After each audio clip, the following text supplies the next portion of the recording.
हैं BTST STBT trades के लिए। शिल्पा जी क्या कैरी कर रहे हैं कल के लिए, मंडे के लिए? जी, अनुज जी, मुझे लगता है कि हिंद पेट्रो पे ध्यान देना चाहिए। HPCL BTST या 1-2 दिन के लिए मुझे लगता है अच्छा ट्रेड है। 380 पे सपोर्ट है, यहीं पे स्टॉक हॉवरिंग अराउंड। तो 375 का स्टॉप लॉस और यहाँ पे मुझे लगता है टारगेट सब 405 से 420 आपको बहुत क्विक आ सकता है। ओके, शिल्पा जी का ट्रेड हो गया HPCL 380 160 पर। मानस आपका ट्रेड? तो देखिए, एसएल टेक में बिकवाली करने की राय रहेगी। अगर आप पैटर्न देखें तो आज के क्रैक में 52 मूविंग एवरेज के नीचे स्टॉक फिसला है। मेरे ख्याल से यहाँ पर गिरावट बढ़ सकती है, इसलिए एसएल टेक के नवंबर मंथ के फ्यूचर में बिकवाली करने की राय रहेगी। स्टॉप लॉसेस 1801 के रहेंगे और टारगेट रहेंगे 1725 के। अभी 1776 चल रहा है नवंबर मंथ का फ्यूचर। वेस्ट ऑफ टाइम ना वो तो खैर HCL टेक में आपके लिए एक अपॉर्चुनिटी, लेकिन ये सेल साइड की अपॉर्चुनिटी है। प्रशांत बताइए आपका ट्रेड क्या रहेगा? मुझे मेटल सेक्टर काफी अच्छा लग रहा है। इसमें JSW स्टील करीबन 964 पे ट्रेड कर रहा है 964। यहाँ पे मैं स्टॉप लॉस रखूंगा 950 के नीचे 948। जो टारगेट मेरा होगा वो होगा 990, 990 से लेके 995, 995।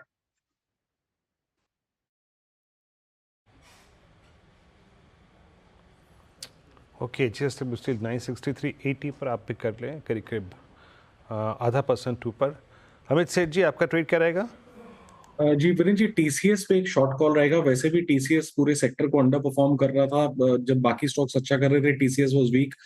इसने अपना 200 EMA ब्रेक कर दिया है। एक चैनल छोटा सा यहाँ पे ब्रेक हुआ है। TCS लगभग फ्यूचर्स में 3972 का प्राइस है। इसे शॉर्ट करें फॉर अ टारगेट ऑफ 3900 और स्टॉप लॉस लगभग रहेगा 4010 रुपए के। तो ये फिलहाल आपके लिए एक और ट्रेड आपकी स्क्रीन पर आता हुआ। गाबा जी बताइए आपका क्या प्लान है? तेजी का ट्रेड या फिर मंदी? तेजी का स्टॉक जो मैंने 2 बजे दिया था ग्रैन्यूल्स इंडिया, वो लगभग टारगेट अचीव हो चुका है।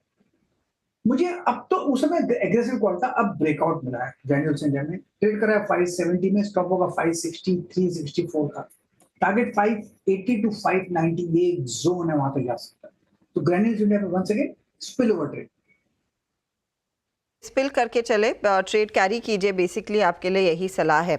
अच्छा, HCL टेक इस समय टॉप लूजर है, इस पर एक शॉर्ट कॉल कैरी करने की सलाह। TCS 3% फिसल चुका है, उसको भी शॉर्ट साइड पर कैरी करने की सलाह इस समय आपके लिए आई है। सन फार्मा थोड़ा सा रेजिलिएंट था, लेकिन वो ऊपरी लेवल से अच्छा खासा फिसल गया है पिछले आधे घंटे में, तो ये भी थोड़ा सा सॉफ्टर साइड पर ही क्लोज दिखा रहा है। अनुज जी, रिलायंस जिस तरह से टूटा, बेसिकली रिलायंस का टूटना, TCS जैसे स्टॉक्स का टूटना, ये जब बिग बॉयज में बिकवाली आ रही है, ये क्या संकेत है कि FIIs की तरफ से वो सेल साइड की पोजीशंस फिर से इंटेंसिफाई होने लगी है? नहीं, FI की सेलिंग तो इंटेंसिफाई हो रही है, इसमें तो कोई डाउट नहीं है। कल जो जिस तरीके से सेलिंग हुई उसके बाद, और ये रहेगी मेरे ख्याल से काफ़ी टाइम तक। अब शायद FI की सेलिंग रहेगी, क्योंकि FI को एक अलग मार्केट मिल गई है अब, चाइना की मार्केट। बहुत सारा पैसा वहाँ पर जा रहा है, तो उस वजह से वहाँ पर मूव आ रहे हैं, कोई दिक्कत नहीं है। हम as long as retail panic ना करें। देखिए हर्षदा, इस करेक्शन की मार्केट को ज़रूरत थी, ये चीज़ मैं कह रहा हूँ, बार बार कह रहा हूँ, इस करेक्शन की मार्केट को ज़रूरत थी, क्योंकि बहुत ज़्यादा मार्केट में ना एक वन वे व्यू बन गया था कि मार्केट तो करेक्ट हो ही नहीं सकता। Bye the way, mid cap और स्मॉल कैप देखिए कैसे बंद हो रहे हैं। एक बार स्मॉल कैप पर अभी मैंने नज़र गई, एक बार निफ्टी का स्मॉल कैप लेकर आइए, ये मिड कैप था, स्मॉल कैप देखिए डे हाई पर बंद हो रहा है और एकदम से पंख लगे हैं स्मॉल कैप में। ये बहुत इंटरेस्टिंग है जिस तरीके से चल रहा है। तो एटलीस्ट अब रिटेल HNI शायद पैनिक ना कर रहा हो, सीरीज खत्म हो गई। मैं बार बार कह रहा हूँ, मंडे को एक बार व्यू लेंगे कि मार्केट में अब बॉटम बना या नहीं बना, लेकिन FI के सेलिंग तो मुझे लग रहा है कुछ टाइम तक हमको झेलनी पड़ेगी। लेकिन क्योंकि आपने सोमवार मेंशन किया और अगले हफ्ते वो ऑफ कोर्स US इलेक्शन वाला फ्लेवर आ जाता है, क्या वॉर ड्रैग कर सकता है सेंटिमेंट को, या we'll have to take it as it comes? I think अब हमारे लिए ना ज़्यादा इंपॉर्टेंट हमारा इलेक्शन है, महाराष्ट्र का इलेक्शन, क्योंकि हरियाणा के बाद एक होप जगी है कि अब महाराष्ट्र में भी अगर बीजेपी अगर कुछ कमाल दिखा दे, वहाँ से अगर थोड़ा डिसअपॉइंटमेंट हुआ तो आई थिंक वो थोड़ा सा ज़्यादा बड़ा डिसअपॉइंटिंग होगा। लेकिन पिछले 10-15 मिनट में थोड़ा सा मार्केट सुधरा है, निफ्टी भी डे लो से थोड़ा सुधरा है और मिड कैप और स्मॉल कैप तो अच्छे खासे सुधरे। जी हाँ, तो वो फिलहाल आपके लिए स्थिति देखिए तो 24,200 पर वापसी हो रही है, जहां पर आज लग रहा था कि हम 24,100 के 190 के नीचे क्लोज होता दिखाई देंगे, तो वो एक स्थिति थोड़ी बहुत संभलती हुई। मिड कैप्स में भी एक सिचुएशन इस समय बेहतर होती हुई दिखाई दे रही है। एक दो ट्रेड्स मैं आपकी स्क्रीन पर लेकर आती हूँ जहां पर कुछ कुछ साइंस हमने देखे हैं मार्केट के थोड़ा सा कंफर्ट ढूंढने के, specially on the mid cap side. Escorts Kubota एक स्टॉक है जो इस हफ्ते चला है, मार्केट में वॉलेटिलिटी को इसने इग्नोर किया, पिछले हफ्ते धुलाई हुई थी। ओवर द वीक इसका चार्ट स्क्रीन पर रखिएगा प्लीज। आज 3% के गेन्स देकर जा रहा है ये। शिल्पा जी, इस पर एक व्यू दीजिए। कंसिडरिंग ओवर द वीक ये 14 दिन का है, इस हफ्ते का होगा चार्ट आपके साथ। मैं भी कोशिश करती हूँ उसे निकालने की। ये देखिए 7 ट्रेडिंग सेशंस में ये 1.25% ऊपर दिख रहा है, लेकिन इस पूरे हफ्ते अगर आप देखेंगे इसमें ज्यादा तेजी के ट्रेड्स बनते दिखाई दिए हैं।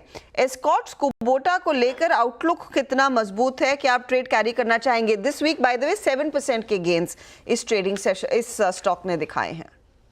हाँ जी, बिल्कुल हर्षिता जी। इनफैक्ट ये हमारे डेरिवेटिव डेस्क से प्रभुदास का लीलाधर से ये वन ऑफ द टॉपिक्स है फॉर दिवाली। इसको हम लोग बहुत स्ट्रांगली रेकमेंड कर रहे हैं। मुझे लगता है कि अगर आप थोड़ा लॉन्गर टर्म से भी देखें तो इसमें 4200 से 4400 तक का भी स्कोप है।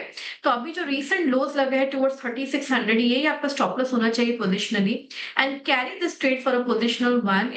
4200 should be your first target. इसके ऊपर I am hopeful for 4400 as well. 4400 तक के लेवल्स भी देखने को मिलेंगे। स्कॉट्स बड़ा जमा है, यहाँ पर बहुत ही इंटरेस्टिंग मूव बनता हुआ दिखाई दिया। अच्छा, एक और स्टॉक ओवर द वीक जो दबे पांव से चल गया वो है मैक्रोटेक डेवलपर्स, लोधा का शेयर। 11.5% के गेन्स देखने को मिले हैं इसमें। मानस, ट्रैक करते हैं क्या आप मैक्रोटेक डेवलपर्स, और क्या ये जो तेजी आई है इस हफ्ते अगले हफ्ते जारी रह पाएगी? देखिए, वीकली क्लोजिंग काफी बेहतर है। मेरे ख्याल से एक बाउंस बैक डेफिनेटली बनता है। स्टॉक अपने 200 मूविंग एवरेज के ऊपर क्लोज हो रहे हैं।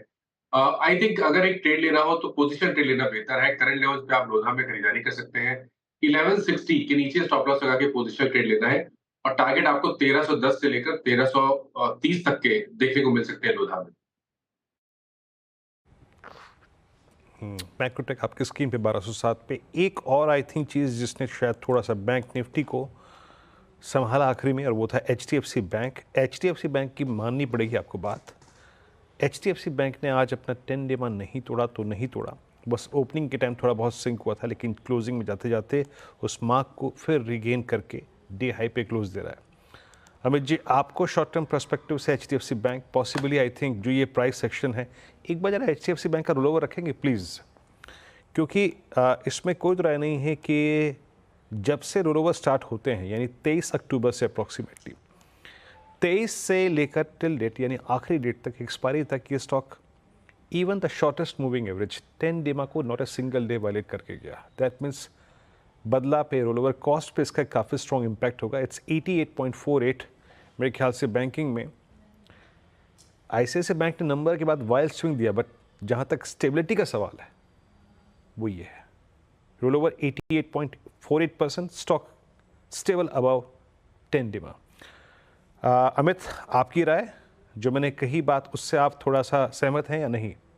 जी वीरेंद्र जी, क्लोज तो काफी अच्छा है, और अगर इंपॉर्टेंट चीज देखा जाए 10 और 20 डेमा इज स्लैंटिंग अपवर्ड्स, और आज के सत्र में ऑलमोस्ट 10 और 20 डेमा में आके स्टॉक 10 डेमा के ऊपर क्लोज कर रहा है, एक लोअर शैडो क्रिएट कर रहा है, तो that is a very good structure. जब तक 17